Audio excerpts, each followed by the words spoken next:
if your offers are confusing you, they are definitely confusing your audience, and confused people do not buy. Welcome to another episode of the Unstuck podcast with me, your host, Libby Langley. So, how to simplify your offers and how to make them so that they actually sell. Because this is the point of being in business, right? We don't do it for the good of our healths. We do it because we want to support people, but we also want to make money, right? There's nothing wrong with that. So if you're feeling confused by the offers that you've got out there, let's think of some ways that you can simplify it and make it all much more straightforward so that ultimately your business grows and you sell more things. So, okay. I think the real reason that we complicate our offers is a lot of it's down to fear, right? A lot of it's down to fear. A lot of it's down to imposter syndrome. A lot of it is down to trying to please everyone. And if you try and please everyone, you end up pleasing no one, because how can 10 different problems be solved by one product or service? I mean, there's nuances, right, of every problem that we all solve, of course.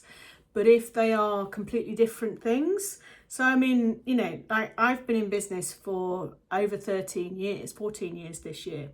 And in that time, I've had many iterations of my business. And so I can support you with social media, with visibility, with content creation, content writing, finances in your business, creating your product or services. You know, and if I did, plus a myriad of other things, but if I did all of those as standalone products or services, it would be really quite difficult to kind of know what I did. And sure, I do help my clients with all of those things. And through this podcast, through this content, I do help with all those things. But it's all under the same banner, right? Under the same area of helping you when you're feeling stuck in your business. And what that thing is, we kind of find out on stage 2, you know?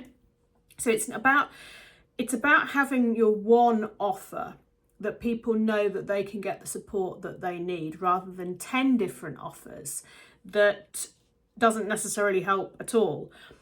And if you are feeling this kind of fear or imposter syndrome, or that you want to help everybody, stop and think about how that might look in your business, or how that might feel, or how you think that that is actually impacting what you're doing. And as well, something else to think about is, do you feel that you need to prove that you know everything and you can help everyone? And this is kind of quite an interesting one, particularly for me to talk about, because as a neurodivergent person, I'm autistic ADHD, and so one of the traits there, the gorgeous traits that we have, is, particularly with autism, is kind of feeling like we need to prove who we are and what we've done and what we can do and what we know, right? And that's a lot of stuff, but it doesn't mean that you need to do it by creating 11 billion different products or services. Because if you do that, yes, you can have a portfolio business, and yes, you can create lots of different offers if you want to. But unless you have an established business, that's actually just going to be really, really hard. Because what do you talk about? You know, do you talk about email marketing? Do you talk about content creation? Do you talk about business finances? Do you talk what do you profitability? What do you talk about, right? What do you kind of get known for? So having some simple, like, umbrella product or service will actually make stuff much easier. But what will make stuff even easier than that, if you speak to the problem that you solve, right? Because the solution could be lots of different things. And if you have lots of different skills in your armory, then sure. But that's not what you lead on, right? That's not what you have to promote and what you have to sell to people. And I think that this, you know, trying to please everyone, it's a really tough one, and it's particularly common amongst women in business. I think because by nature, nature and by nurture, and by society, we women are the caregivers. We are the ones who remember 100 different things all the time without any prompting. We are the ones who kind of do the house admin, the life admin, and we just know where things are. And this is a generalization, right? But it is often the case. And so we are used to doing lots of things and pleasing lots of people. But when that's carried through into business, and I've done episodes before on people pleasing and boundaries and that kind of stuff, so do please look for those. But when we are trying to please everyone, it's often to the detriment of the business, because it just makes it really, really difficult for people to know what to buy from us, to know what we do. And so if you're finding that you're adding more and more things into your offering, but the sales are hard, it could simply be a case of you having too many offers, right? And if you have one thing and you get known for it, people buy it or they don't. It's much, much easier than, oh, well, there's this short thing for £27, and then there's this version that's 199, and then, oh, I can have this for 350, or that for £1,000, or then there's one for 2.5, and then there's one for 5, and then there's one for 10 grand. I don't know what I need, because they all sound, it's too much, right? So people end up not buying. Definitely confused people don't buy. So by trying to please everybody, you're actually making it harder, and you're creating a ton more work for yourself, because the more things you have, the more infrastructure you need around them, the more back end stuff you need, the more sales pages you need, just all this stuff, right? It's a lot.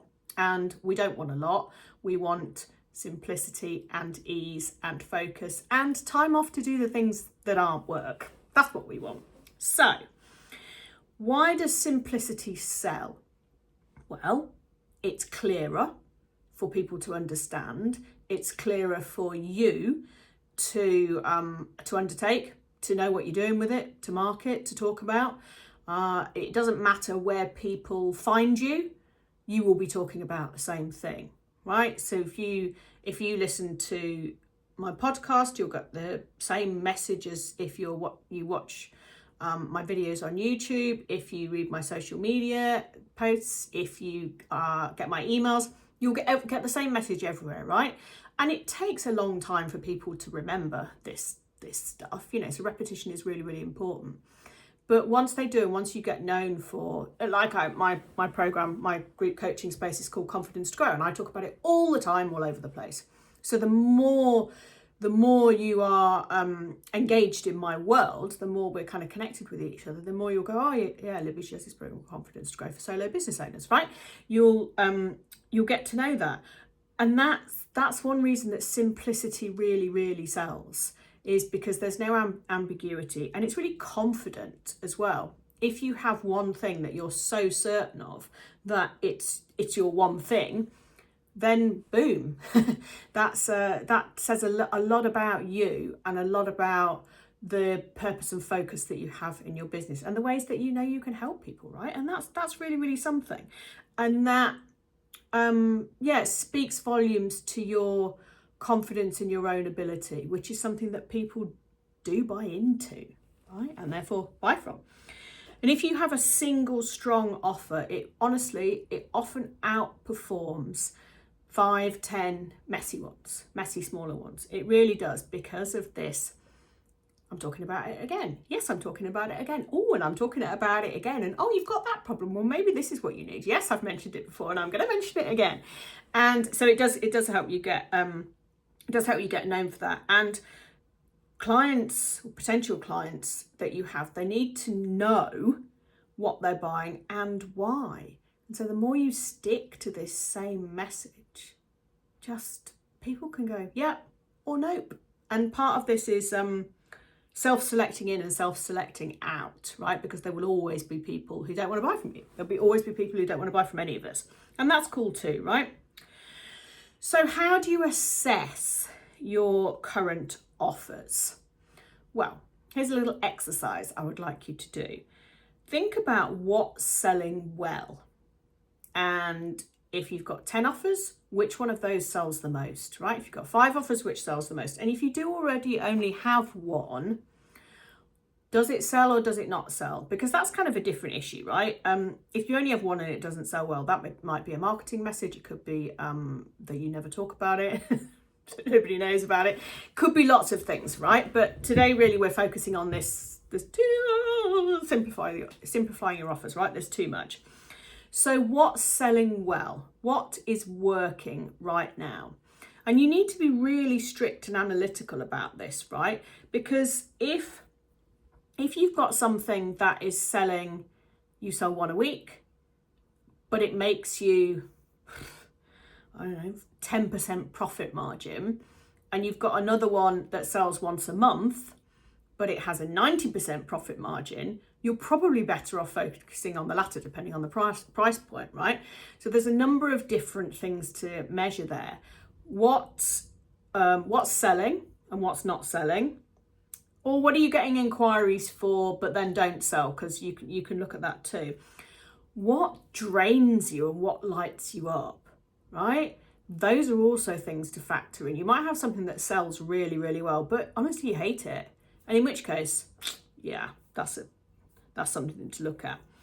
And what's aligned with your business, but you actually really want to run it and you do like it. And what makes you the most profit? Because this is a factor too. Because if something makes you more profit, it's probably less time, less energy, less effort involved in it than something that's like really intense. And you want things to be as effortless. And I say that in inverted commas because nothing is ever effort free, right? Or effortless, but less effort is what you kind of want to aim for, right? So most profitable, what sells the best, what do you love, and what drains you? They're the things to look at. And you can do this really data-driven assessment. And it will be interesting to see what comes up for you there and what you come out with. You might come out with 2 or 3 things, that's fine. You might think, oh God, no, they're all awful. Then fine too. But without doing some sort of analysis, you're never going to know. And you need to know as the business owner, as the CEO, you know, of a company of one is still a CEO, right? You need to know this information. And some of it is data driven in that it's numbers, statistics, and some of it is data driven on emotion and how you feel. And both are equally valid, right? They dovetail together in terms of how you run your business. So if you've done that exercise and you think, oh yeah, I want to get rid of this, and this, then because of reasons X, Y, Z, then do so. Okay? It does not mean failure. It does not speak of failure in the slightest. What it means is that you're focused on how you want to run your business going forward. And you get to choose, right? That's the real beauty of having your own business, is that you get to choose, you get to decide. It's all absolutely whatever you want it to be. And you might also see some patterns that come up where you can perhaps, you know, bundle some things together or fold one service into another, or add it as a freebie or an upgrade or something, right? It can be simplified. But what the best kind of simplification you're going to get on this is like, I talk about one thing, I help with this, I help with this, I help with this. Not and that, and that, and that, and that, and that, but I help with this, I help with this, I help with this, yeah? And that's a really simple and maximum headspace way to run your business. It's just going to make everything so much easier for you. So if you want to reposition your, you know, what's come out as your kind of core offer here, if you want to reposition this so that it's really clear and it's really compelling for people, then do speak to the transformation that you offer. So what I do is I help solo business owners to feel unstuck so that they can move forward in their business and create the business and life that they dream of. Pretty simple, right? And it's very much transformation based, because how that happens is different for everybody. Yes, everybody comes into my confidence to grow coaching space. That's how you get to work with me.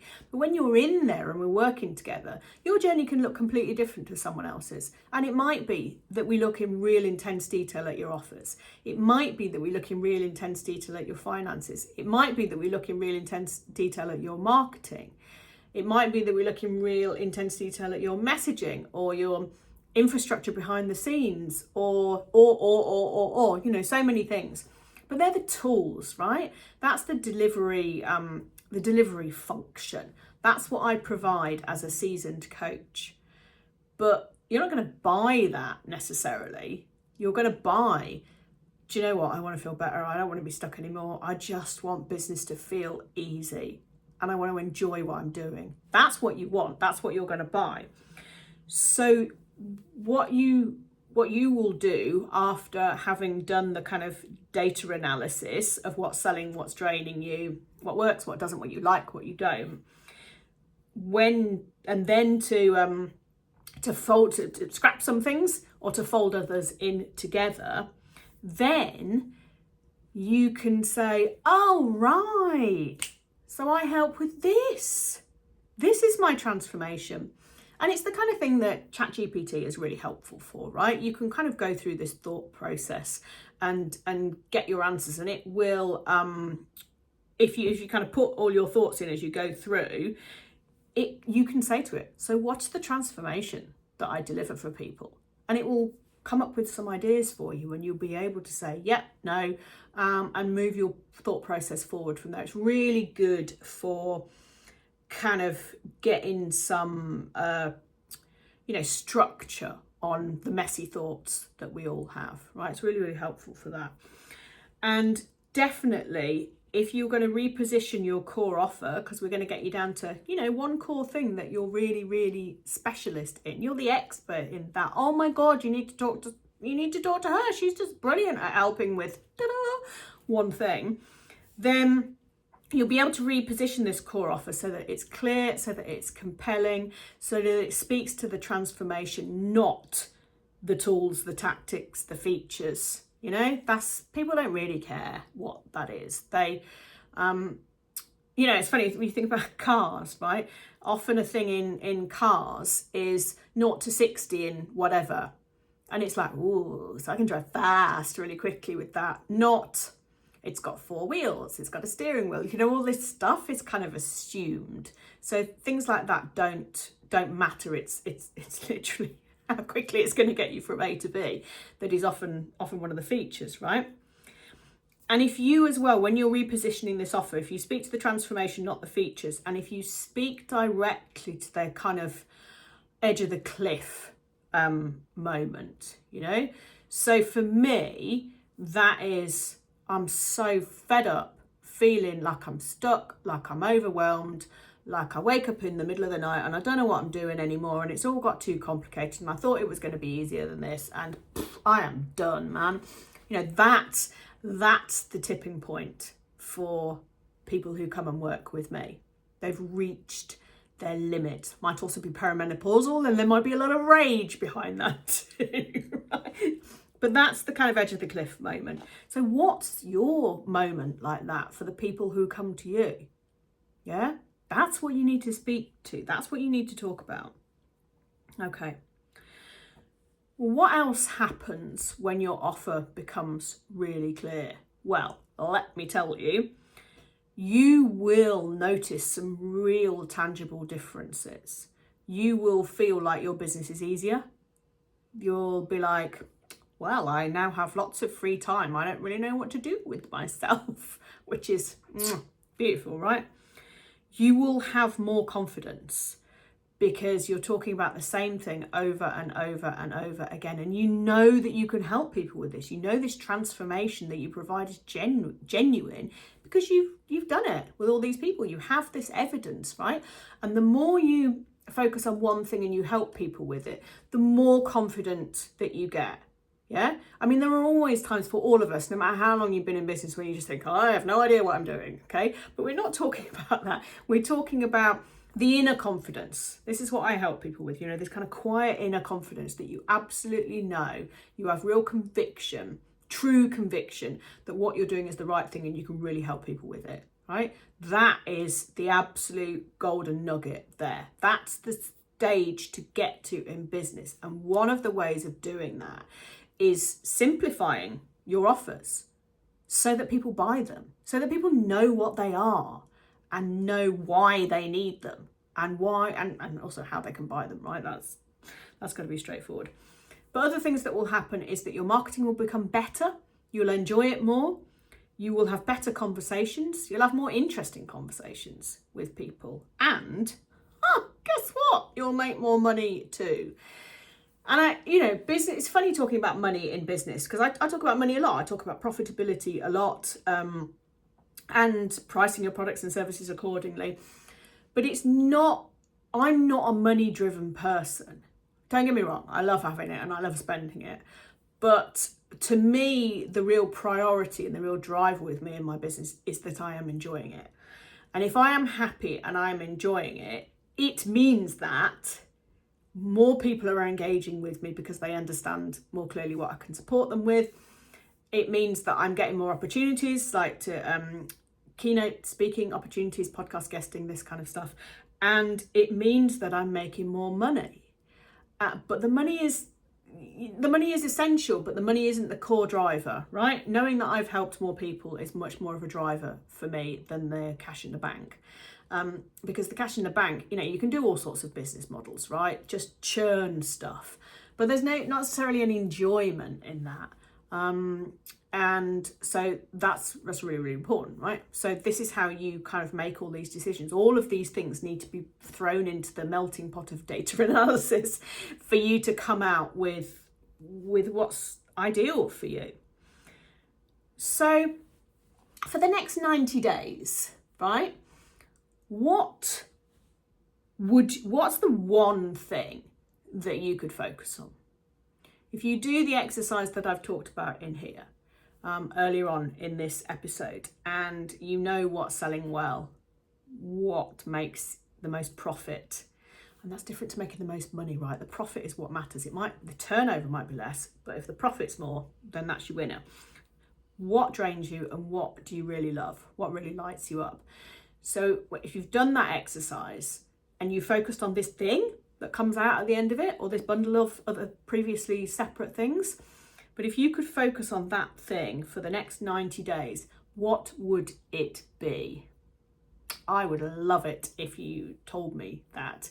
If you just share that with me, it would be really super, because then once you've said it out loud, and once you've said it to someone and you've committed to it, actually, it makes it much easier to focus on it. And maybe you'll have a Post-it note up above your desks saying, this is what I focus on.